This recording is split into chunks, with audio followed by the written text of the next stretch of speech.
रामराज्य नुसतं आणून चालणार नाही. रामराज्य जर आणायचं असेल तर राम, कृष्ण, महाभारतातली सगळी जी आपली महापुरुष आहेत आणि ज्यांच्यापासून आपण खूप शिकलोय अशा लोकांच्या एकूण त्यांच्या संदेशाचं आत्मसात केले पाहिजे.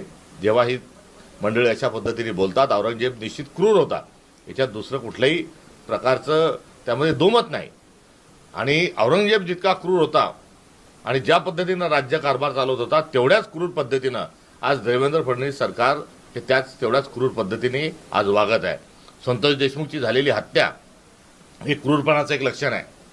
स्वारगेटमध्ये झालेला बलात्कार हा त्याचं लक्षण आहे. रावेरच्या खासदार ज्या केंद्रात मंत्री आहेत त्यांच्या घरातील लेकीबाळी सुरक्षित नाही हा त्यातला पुरावा आहे. त्यामुळे घाशीराम कोतवाल महाराष्ट्राचा गृहविभाग चालतोय का हाही प्रश्न त्या निमित्ताने आहे. मात्र हे सर्व स्टंट आहेत. शेतकऱ्यांचे, शेतमजुरांचे, महिलांचे आणि बेरोजगारांचे प्रश्न यांच्याकडून सोडवले जात नाही. म्हणून कुठेतरी हा खटाटोप हा भाजपनी त्यांच्या बगलबच्च्यांसह हा चालवलेला आहे.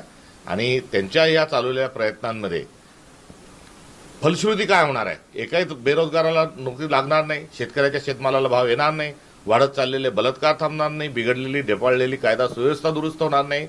या सरकारने आणि त्यांच्या या कडबोळाने या महत्त्वपूर्ण मुद्द्यांकडे लक्ष दिलं.